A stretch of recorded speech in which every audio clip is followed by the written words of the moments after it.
자, 제가 구호 준비하면 여러분 우리 삼광 이렇게 외쳐주셨으면 좋겠어요. 자, 그리고 맨 마지막에 와를 이제 할렐루야로 좀 바꿨으면 좋겠습니다. 아시겠죠? 한번 해볼까요? 자, 구호 준비. 구호 준비. 내가 먼저 주님의 나와 같은 내가 먼저 주님의 나와 같은 내가 먼저 주님의 나와 같은 할렐루야! 네, 하나님께 영광의 박수 올립시다. 할렐루야, 감사합니다. 네, 역시 잘하네요. 여러분, 우리 지난주 우리 사도 바울의 그 고백을 통해 겉사람은 낡아지지만 속사람은 날마다 새로워집니다 라는 이 말씀이 여러분께 위로가 되셨나요? 여러분, 그 말씀이 우리에게 큰 힘이 된 줄 믿습니다. 속사람이 여러분, 우리는 주님 안에서 날마다 새로워져야 하는 거예요. 그래서 성경에 이전 것은 지나갔으니 보라 새 것이 되었도다 라고 말씀하시잖아요. 우리는 주님 안에서 날마다 우리의 옛날의 죄의 습관, 습성을 계속해서 버려서 날마다 주님 안에서 새로워야 될 줄 믿습니다. 자, 여러분, 그래서 우리가 한 주 동안 주님 안에서 속사람이 새로워졌다면 이제 우리의 삶의 방향이 달라져야 하는 거예요. 우리의 관점만 그냥 깨닫는 것에서 끝나지 않고 우리의 걸음이 달라져야 하는 것입니다. 아멘. 그래서 사도 바울은 고린도후서 4장에서 우리가 보이지 않는 것을 바라보라고 말한 뒤에 그리고 오늘 5장 7절에 이렇게 말합니다. 함께 읽어볼까요? 이는 우리가 믿음으로 행하고 보는 것으로 행하지 아니함이로다. 즉 우리의 내면이 속사람이 새로워졌다면 그런 사람은 이제 믿음이라는 방식으로 살아가야 한다는 것이에요. 그래서 오늘 본문을 통해 믿음으로 사는 사람의 삶의 구조를 아주 구체적으로 우리가 함께 나누겠는데요. 여러분, 믿음으로 사는 사람은 어떻게 살아야 하는지 여러분 꼭 기억하시고 그런 삶으로 여러분 적용하며 살길 소망합니다. 자, 첫 번째, 보이는 것을 넘어 믿음으로 살아가기 위해서 함께 읽겠습니다. 우리는 장막이 아니라 영원한 집을 바라보며 삽니다. 아멘. 1절에 만일 땅에 있는 우리의 장막 집이 무너지면 하나님께서 지으신 집 곧 손으로 지은 것이 아니요 하늘에 있는 영원한 집이 우리에게 있는 줄 아노라. 아멘. 자, 사도 바울이 우리의 이 땅의 삶을 장막에 비유를 해요. 이 장막이라는 것은 영어로 텐트입니다. 여러분, 텐트를 쳐 보셨습니까? 그렇죠? 여러분, 우리가 어디 강가나 아니 바다나 또 산에 가면 우리가 텐트를 치기도 해요. 그래서 이 장막, 텐트는 임시 거처죠. 가볍고 이동이 쉽지만 영구적이지는 않아요. 바람이 불면 또 흔들리고요. 시간이 지나면 찢어지고 망가지기도 하지만 결국 언젠가는 우리는 걷어야 하는 것이 이 장막입니다.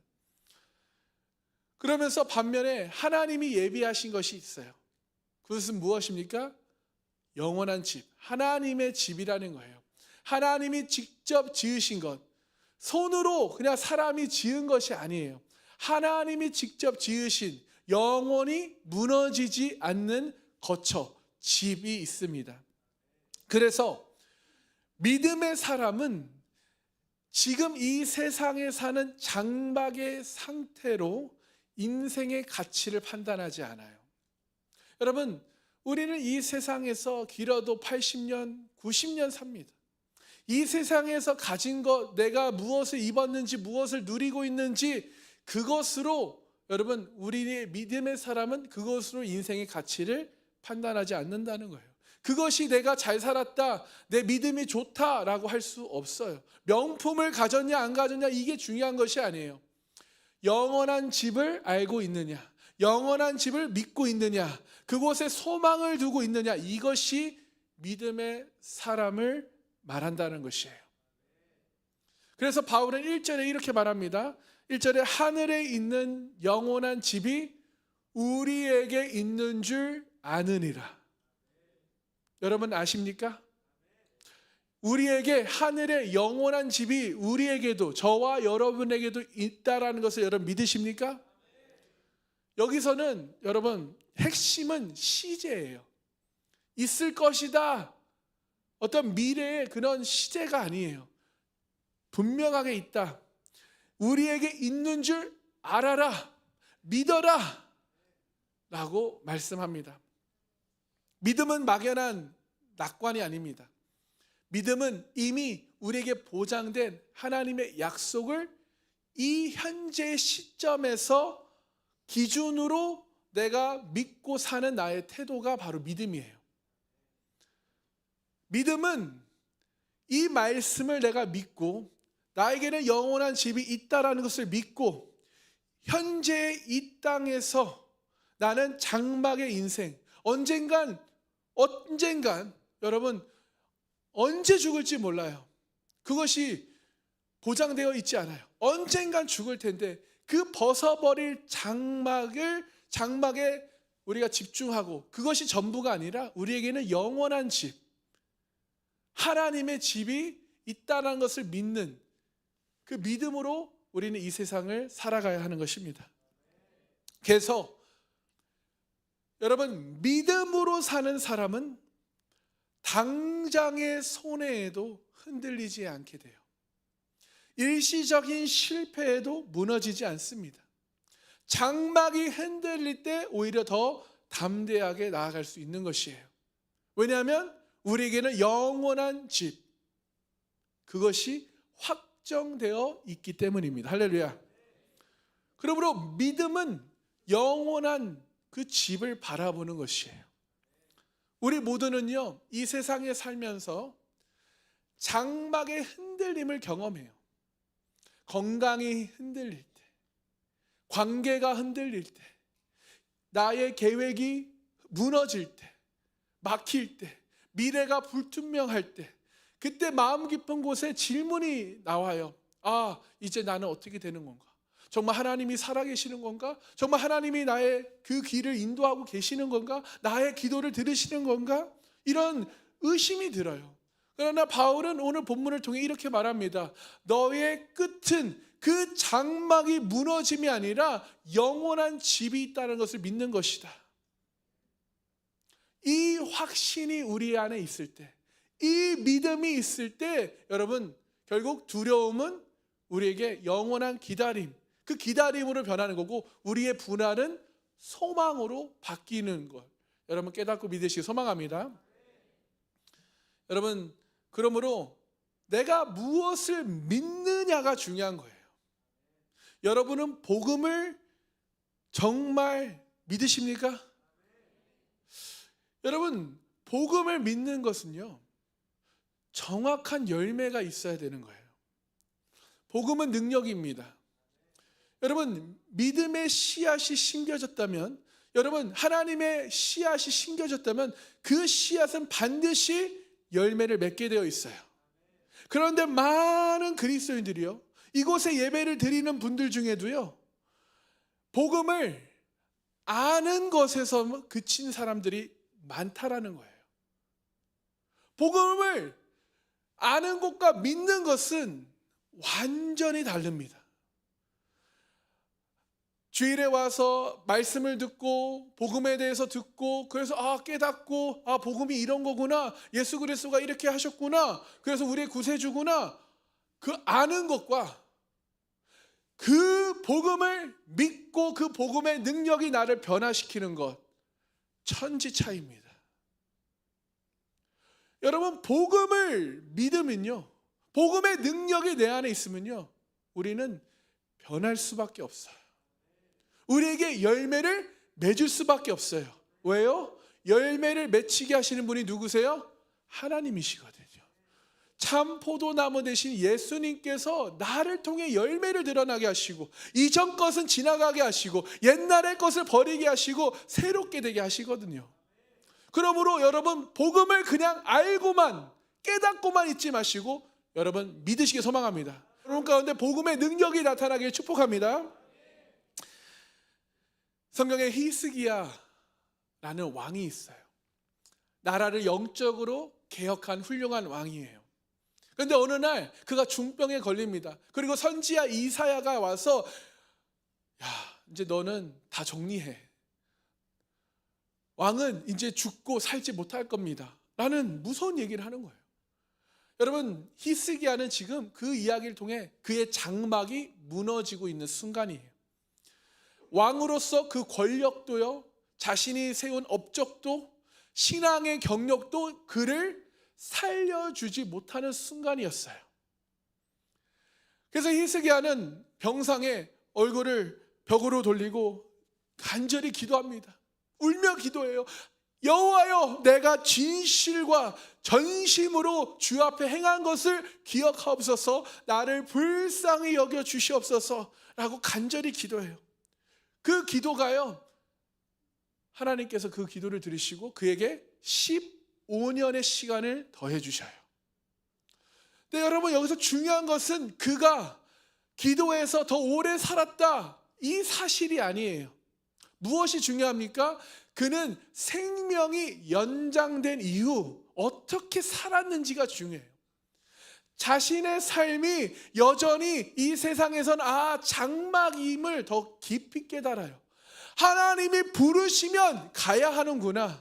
그 영원한 집에 내가 갈 수 있는지 없는지, 그 믿음이 있는지 그거를 더 봐야 한다는 것이죠. 그래서 그는 이렇게 고백합니다. 이사야 38장 20절 우리 함께 읽어볼까요? 시작. 여호와께서 나를 구원하시리니 우리가 종신토록 여호와의 전에서 수금으로 나의 노래를 노래하리로다. 아멘. 지금 자신은 종신토록 여호와의 전에서 나는 노래하겠다. 그 노래를 하는 거예요. 찬양을 하는 거예요. 히스기야는 남은 시간을요, 자신의 안정을 위해서 쓰지 않았어요. 자신의 권력을 유지하고 자신의 부와 명예를 유지하기 위해서 쓴 것이 아니에요. 뭐를 위해서 썼어요? 하나님께 영광을 돌리는 삶으로 살아요. 할렐루야.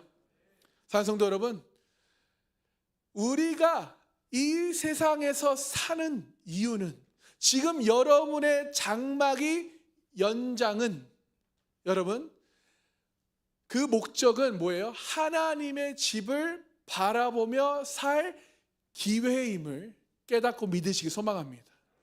오늘 이 말씀을 듣고 내 안에 복음의 능력으로, 복음의 능력이 있다면 여러분 그 복음의 능력을 믿고 나에게는 영원한 집이 있구나, 그 집을 바라보며 살 기회라는 것을 깨닫기 축복해요. 여러분 신학에 보면, 빌립보서에 보면 에바브로디도라는 사람이 나와요. 그는 단지 빌립보 교회에서 보낸 한 사람의 사역자입니다. 기적을 행한 사람도 아니고요, 유명한 사도도 아니에요. 그는 바울과 동역하다가 병에 걸려 죽을 뻔해요. 성경은 그 상태를 이렇게 빌립보서 2장 27절에 기록합니다. 그가 병들어 죽게 되었으나 하나님이 그를 긍휼히 여기셨고 그뿐 아니라 또 나를 긍휼히 여기사 내 근심 위에 근심을 면하게 하셨다. 그런데요 여러분, 지금 에바브로디도의 장막이 지금 완전히 무너질 뻔했는데 바울은 그 30절에, 2장 30절에 이렇게 평가를 해요. 그가 그리스도의 일을 위하여 죽기에 이르러도 자기 목숨을 돌보지 아니한 것은 나를 섬기는 너희의 일의 부족함을 채우려 함이니라. 자기는 지금 에바브로디는 자기가 죽는 그런 상황 가운데서도 어떻게 했어요? 자기 목숨보다 하나님을 위해서 자신의 모든 것을 드렸다는 거예요. 그래서 하나님께서 그를 긍휼히 여기셨다는 것이죠. 그의 목적은 주님의 일이었어요.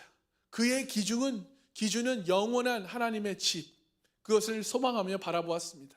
그래서 그는 살아도 주님께 속한 사람이었고 죽어도 주님께 속한 사람이었어요. 그래도 찬양 중에도 살아도 주를 위해, 죽어도 주를 위해. 할렐루야. 우리의 영원한 집을 아는 사람은, 그 영원한 집을 믿는 사람은 여러분 이 세상의 장막을 우리 손에 쥐고 놓지 않으려 하지 않아요. 이 영원한 집을 알고 믿는 사람은 이 장막을 내려놓습니다. 사랑하는 성도 여러분, 히스기야 왕은 병상 위에서 장막을 정리하며 집을 바라보았고, 에바브로디노는 생사의 갈림길에서도 그 장막보다 하나님의 사명을 선택했어요. 이들의 공통점은 하나입니다. 무엇입니까? 이 땅의 삶이 전부가 아니라는 것을 알고 믿었다라는 거예요. 여러분, 아는 데에서 끝나지 않길 바라요. 아는 지식에서 끝나지 않길 바랍니다. 그것을 알고 믿는다면 그것을 삶으로 살아내야 하는 것이에요. 그래서 그들은 장막에 매이지 않고 현실에 끌려 살지 않았습니다. 그리고 영원한 그 집을 향해 담대하게 살 수 있었어요. 여러분께 적용 질문 드립니다. 요즘 여러분 가운데 여러분의 마음을 가장 힘들게 하는 장막의 문제는 무엇입니까? 여러분, 그것을 영원한 것처럼, 전부인 것처럼 붙들고 있지는 않습니까? 여러분, 오늘 나를 가장 힘들게 하고 있는 장막의 문제를 다 하나님께 내려놓으시길 소망합니다. 사랑하는 성도 여러분, 바울은 오늘 우리에게 이렇게 말씀해요. 장막은 언제든지 무너질 수 있지만 집은 무너지지 않습니다. 우리가 사는 이 세상에 사는 우리의 몸은 언제든지 무너지지만 영원한 하늘의 아버지의 집은 무너지지 않아요. 장막은 잠시지만 집은 영원한 줄 믿습니다. 그래서 믿음으로 사는 사람은 장막의 상태로 인생을 해석하지 않아요. 지금은 장막에 있지만 나는 집으로 가고 있어 라고 해석하는 거예요. 그래서 이 고백이, 이 믿음이 있을 때 현재의 고난은 끝이 아니라, 저주가 아니라 하나님의 과정이 되는 것입니다. 그러므로 이 시간 여러분 가운데 이런 고백이 있길 소망해요. 주님, 내 인생에, 내 장막에 인생을 걸지 않겠습니다. 영원한 집을 바라보며 살겠습니다. 흔들리는 현실 속에서도, 변하지 않는 상황 속에서도 믿음으로 담대하게 걸어가겠습니다. 결단하시는 저와 여러분 되길 소망합니다. 여러분, 이 결단이, 이 믿음이 오늘의 두려움을 넘어 내일의 담대함으로 이어지기를 주님의 이름으로 축원합니다. 두 번째, 보이는 것을 넘어 믿음으로 살아가기 위해서 함께 읽겠습니다. 현재의 탄식은 절망이 아니라 소망을 향한 신음입니다. 2절 함께 읽겠습니다. 참으로 우리가 여기 있어 탄식하며 하늘로부터 오는 우리 처소로 덧입기를 간절히 사모하노라. 아멘. 현재의 탄식은 절망이 아니라 소망을 향한 탄식이 되길 소망해요. 바울은 솔직하게 믿음의 사람도 탄식한다라고 말합니다. 몸이 아플 때 탄식할 수 있죠. 상황이 맡길 때 탄식할 수 있어요. 설명되지 않는 그런 고난 앞에서 우리는 탄식합니다. 성경은 믿음이 있으면, 믿음의 사람은 힘들지 않는다, 탄식하지 않는다라고 말하지 않아요. 성경 또한 믿음이 있어도 우리는 탄식한다라고 말해요. 그러나 중요한 차이는 무엇입니까? 이 탄식이 절망의 탄식이냐, 불평, 불만, 원망의 탄식이냐, 아니면 하나님께 믿음으로, 감사함으로 기도하고 있느냐, 탄식하고 있느냐, 그 차이라는 거예요. 여러분, 여러분의 기도를 한번 생각해 보세요. 여러분은 어떻게 탄식하고 계십니까? 어떻게 기도하고 계시고 무엇을 위해 기도하고 계십니까? 바울은 탄식의 이유를 이렇게 말합니다. 하늘로부터 오는 우리 처소를 덧입기를 간절히 사모하노라. 즉 믿음의 탄식은 무엇이냐면 이대로 끝인가? 절망하고 낙심하는 것이 아니라 믿음의 탄식은 내가 주님께서 내 삶 가운데 행하실 줄 나는 믿습니다. 이미 주님께서 들으시고 응답하실 것을 감사하며 기도합니다. 라는 믿음의 고백이라는 것이에요. 여러분, 세상의 탄식은 보통 왜 이런 일이 나에게 일어났어? 왜 하필 나에게? 어떻게 나에게 이런 일이 일어나지? 이런 불평불만, 원망입니다. 그러나 믿음의 탄식은 미래를, 주님께서 언제 이 모든 일을 해결하시고 완성하실 것입니까? 주님, 제가 그날을 기다립니다. 믿음으로 기다립니다. 선포합니다. 라며 주님을 신뢰하며 기도하는 것이에요. 그래서 바울은 현재의 고통 속에서도 소망을 잃지 말고 우리는 벗어버릴 존재가 아니라 덧입을 존재라고 말하는 것이에요. 우리 4절 함께 읽어볼까요? 시작. 참으로 이 장막에 있는 우리가 짐진 것 같이 탄식하는 것은 벗고자 함이 아니요 오히려 덧입고자 함이니 죽을 것이 생명의 삼킨 바 되게 하려 함이라. 아멘. 여러분, 신앙은 우리가 영원한 것을 바라보고 이 현실을 도피하고 현실을 부정하고 이 땅을 버리라는 것이 아니에요. 우리가 이 땅에서 살면서 영원으로 완성되는 길을 믿음으로 걸어야 한다는 것을 이야기하고 있는 것입니다. 그러면서 바울은 5절에 이렇게 결정적인 말을 해요. 함께 읽겠습니다. 곧 이것을 우리에게 이루게 하시고 보증으로 성령을 우리에게 주시니는 하나님이시라. 아멘. 보증으로 성령을 우리에게 주셨어요. 할렐루야. 여러분, 보증이라는 말이 무슨 뜻입니까? 이미 일부를 받았다라는 뜻이기도 하고 또 나머지가 반드시 온다라는 약속이에요. 맞습니까? 성령은 지금 우리와 함께 하십니다. 할렐루야. 그리고 우리는 그 성령님과 함께 영원한 집을 위해 향해 걸어가는 거예요. 할렐루야. 여러분, 성령님은 우리에게 어떤 분이십니까? 우리의 도움이시고 위로자이시고 우리의 힘이시고 동시에 미래의 영광의 우리의 선불이신 거예요. 그래서 성도는 완성되지 않는 그런 삶 속에서도 우리는 절망할 필요가 없어요. 절망하지 않아도 돼요. 아직 완성되지 않았지만 우리에게는 이미 보증을 받은 사람들, 성령님이 우리와 함께 하심을 여러분 깨닫고 믿으시 소망합니다. 여러분, 성경에 한나라는 인물이 나오죠. 해마다 성전에 올라가요. 그 성전으로 올라가는 길은 기쁨의 길이 아니라 눈물을 삼키는 그런 길이었어요. 아이를 낳지 못하는 그 한나, 매년 같은 질문을 들었을 것입니다. 왜 아직 아이가 없어? 하나님이 너를 잊으신 건 아니야? 또 분인나라는 여인은 아이를 낳아서 끊임없이 그녀를 괴롭히죠. 한나는 정말 먹지도 못하고 말없이 울기만 했어요. 그래서 성경은 이렇게 기록합니다. 한나가 마음이 괴로워 여호와께 기도하고 통곡하였더라. 한나는 하나님 앞에 나와 울었어요. 그러나 그 울음이 사람을 향한 하소연이 아니었어요. 하나님을 향한 탄식이었습니다. 그녀는 성전에서 정말 아무 말도 하지 못한 채 입술만 움직이며 기도했어요. 사람의 눈에는 참 초라한 여인이었지만 하나님의 눈에는 소망을 품은 자였어요. 놀라운 장면이 놀라운 상황이 다음에 나오는데요. 그녀가 얼굴에 다시는 근심빛이 없더라라고 말씀합니다. 자, 근심이 이씨 올라왔다가 근심이 없어졌어요.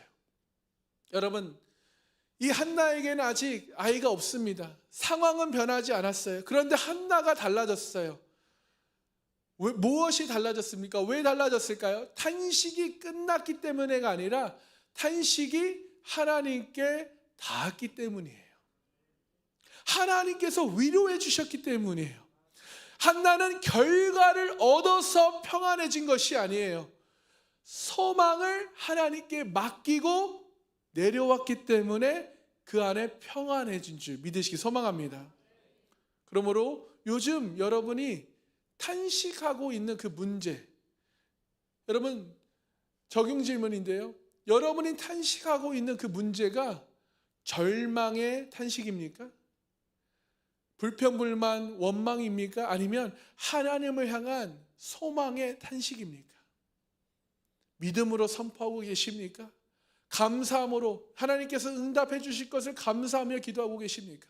여러분, 우리의 탄식이 우리 하늘을 향한 소망의 탄식으로, 기도로 올려드리기를 소망합니다. 여러분, 한나는 울며 성전에 들어왔지만 소망을 품고 내려와요. 그녀는 탄식을 멈춘 것이 아니라 탄식의 방향을 하나님께로 바꾸었다는 것이죠. 사랑성도 여러분, 우리가 하나님 앞에 나와 탄식한다는 것, 여러분 믿음이 없는 것이 아니라 오히려 믿음이 있기 때문에 우리는 하나님 앞에 나와 울며 탄식할 수 있는 것입니다. 아멘. 그러므로 여러분, 탄식은 하나님께서 응답하실 것을 기다리는 거예요. 우리의 영혼을 향한 어떻게 보면 신음이에요. 성령이 우리 안에 계시기에 이 탄식은 반드시 소망으로 완성되는 줄 믿으시기 소망합니다. 그러므로 우리 안에 이러한 결단과 고백이길 바라요. 나의 탄식을 주님 앞에 나와 고백하겠습니다. 절망으로 삼지 않겠습니다. 불평불만하지 않겠습니다. 오히려 소망의 기도로, 믿음으로 기도드리겠습니다. 성령의 보증을 붙들고 끝까지 믿음으로 기다리겠습니다. 아멘. 고백하시며 나아가시는 우리 복된 성도님들 다 되시기를 주님의 이름으로 축원합니다. 아멘. 자, 세 번째 마지막으로 우리 보이는 것을 넘어 믿음으로 살아가기 위해서 함께 읽겠습니다. 우리는 보는 것으로 살지 않고 믿음으로 행합니다. 아멘. 6, 7절 읽겠습니다. 그러므로 우리가 항상 담대하여 몸으로 있을 때에는 주와 따로 있는 줄을 아노니 이는 우리가 믿음으로 행하고 보는 것으로 행하지 아니함이로다. 아멘.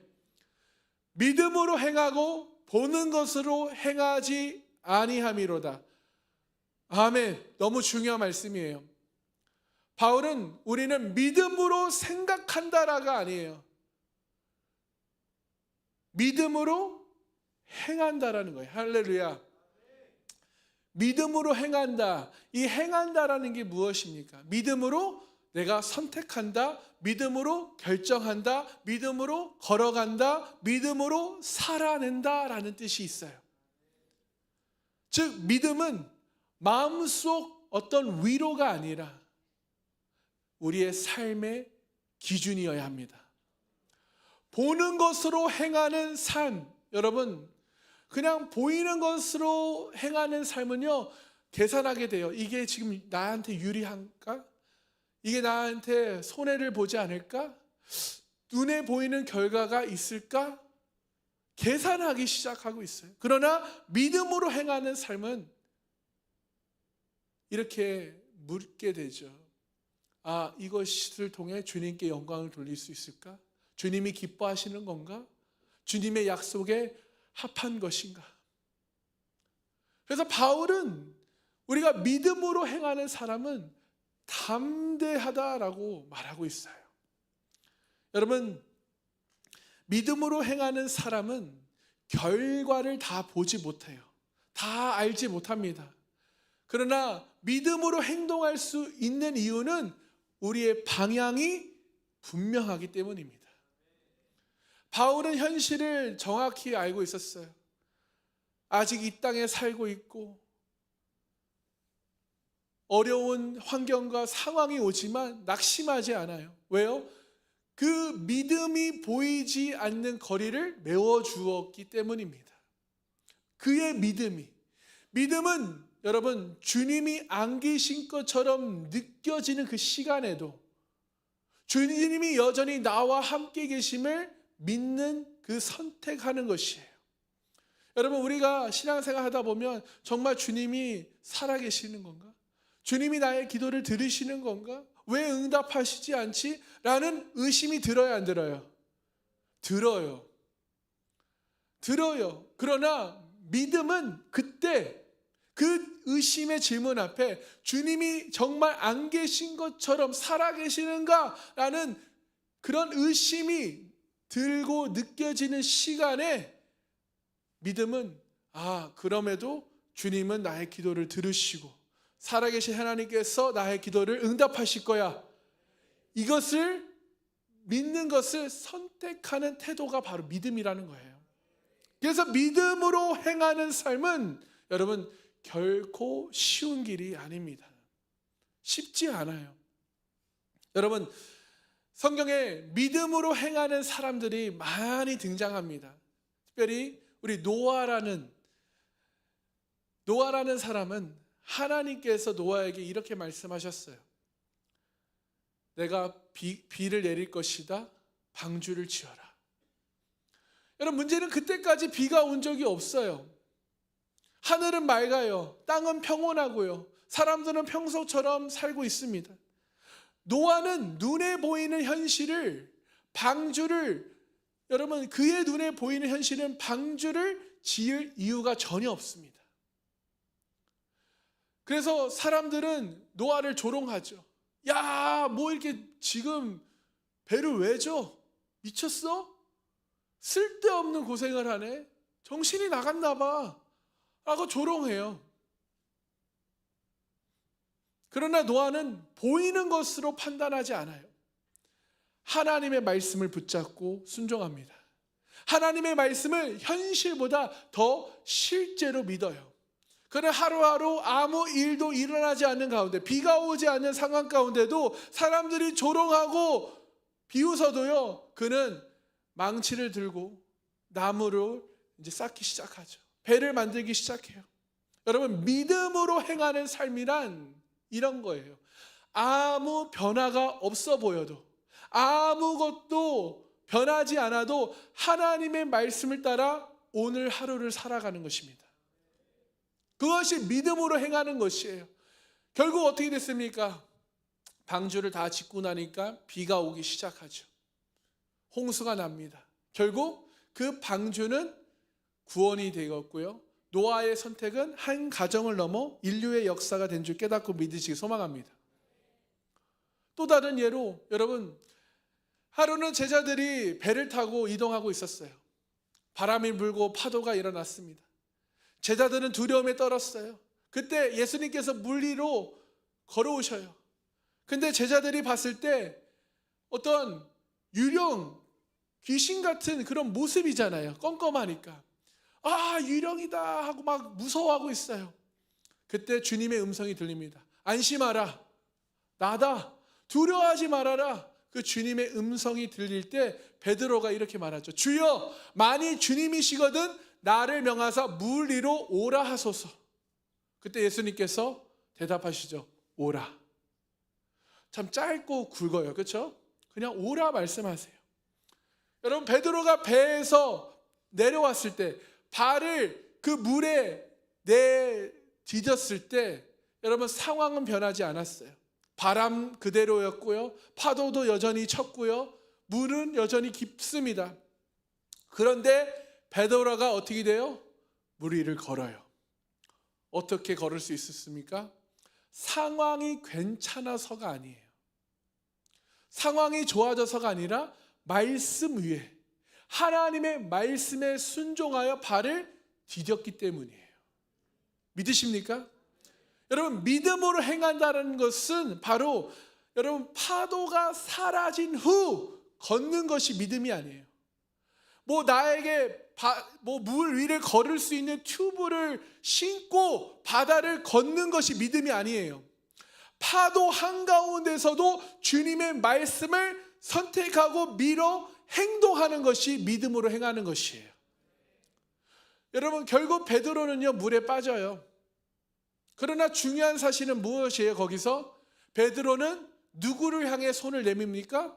주님을 향해 손을 내민다는 거예요. 여러분, 믿음으로 행하는 삶은 넘어지지 않는 삶이 아닙니다.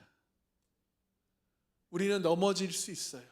넘어질 때 내가 누구를 붙잡느냐,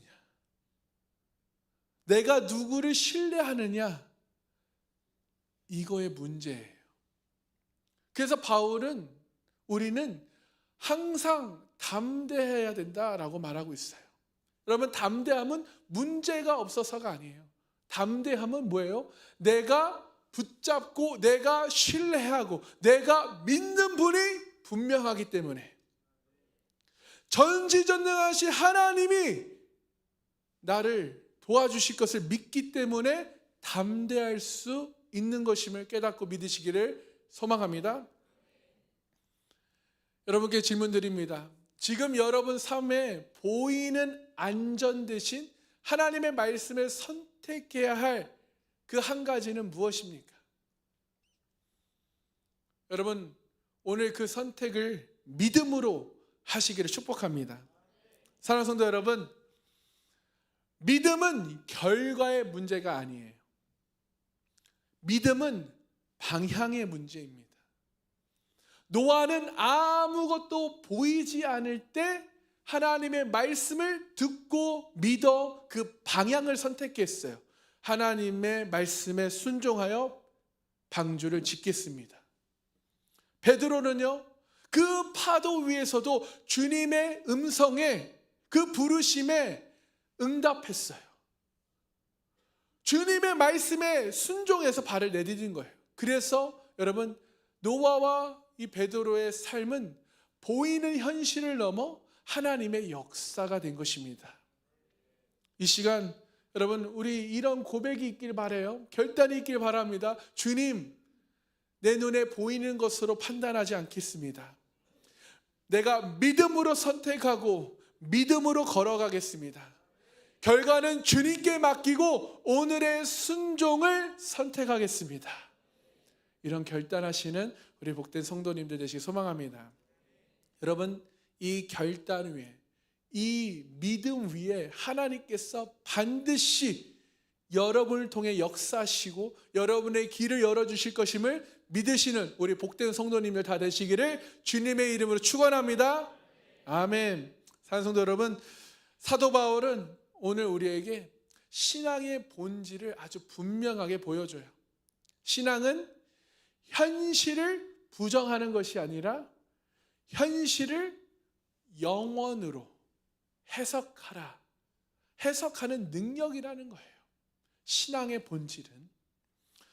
그래서 사도 바울은 고린도후서 5장에 세 가지 확신을 우리에게 오늘 얘기해 주죠. 첫 번째, 우리는 지금 장막, 이 세상에 사는 인생이 아니라 영원한 집, 영원한 삶을 바라보며 살아야 한다는 것이에요. 우리의 삶은 장막입니다. 흔들리고 불안정하고 언제든지 무너질 수 있어요. 언제든지 죽을 수 있어요.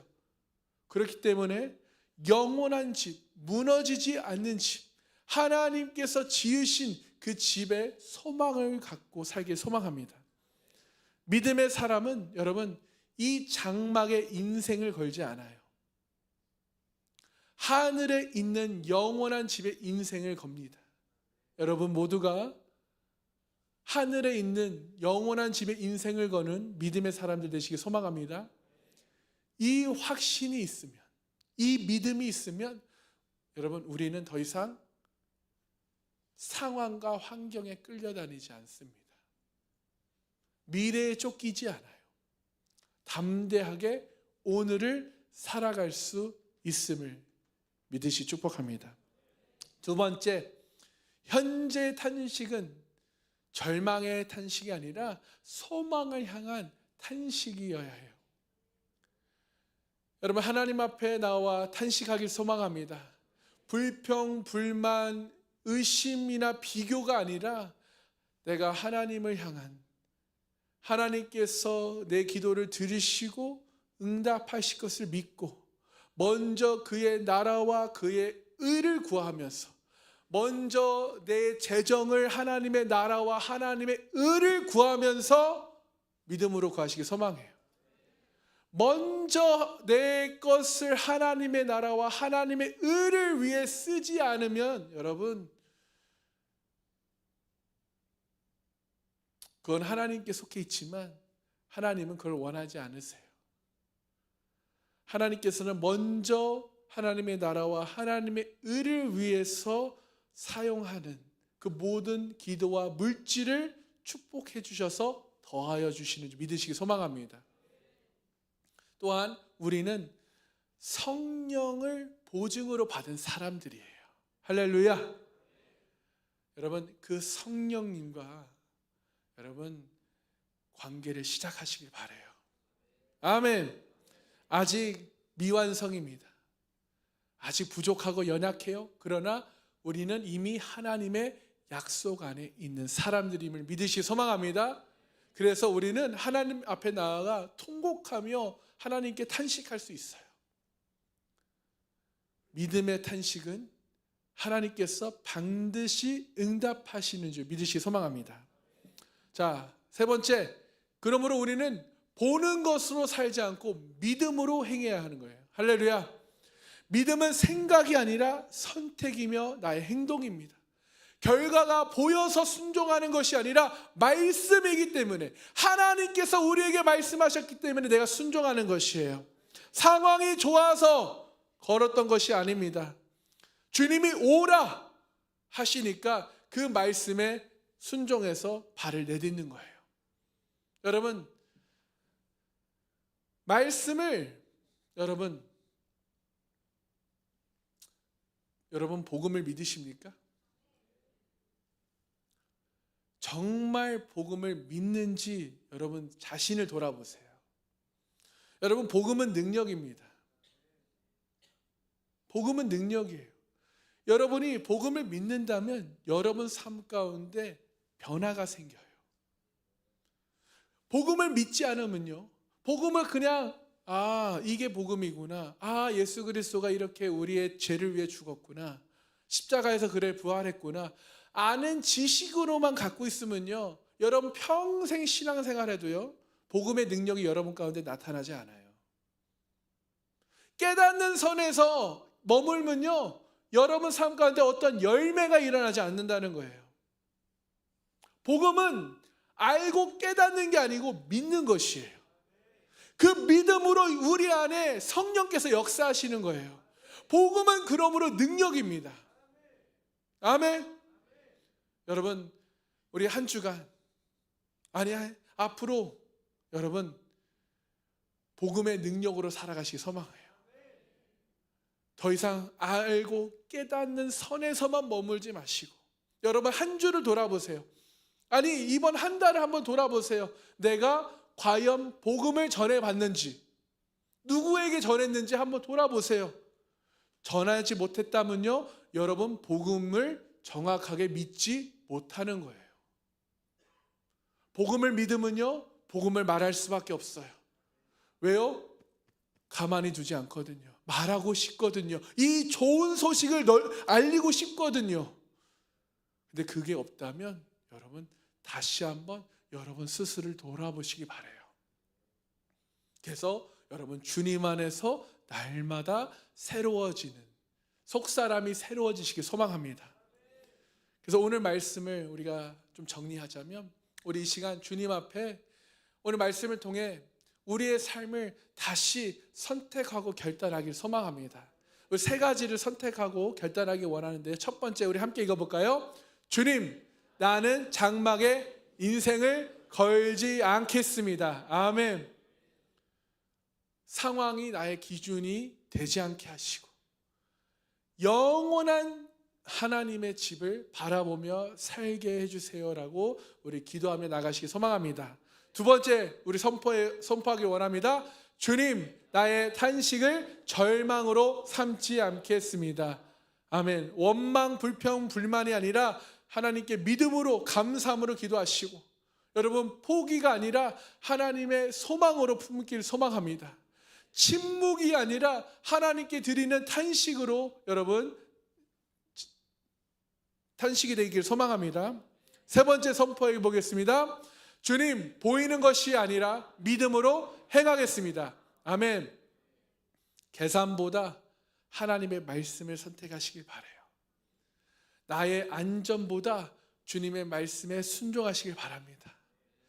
어떠한 결과보다 주님의 기쁨을 선택하시는 우리 복된 상강교회 성도님들 다 되시기를 소망합니다. 사랑하는 성도 여러분, 오늘의 이 결단이 여러분 2026년 보이는 것을 넘어 여러분이 믿음으로 살아가는 우리 복된 성도님들 다 되시기를 주님의 이름으로 축원합니다.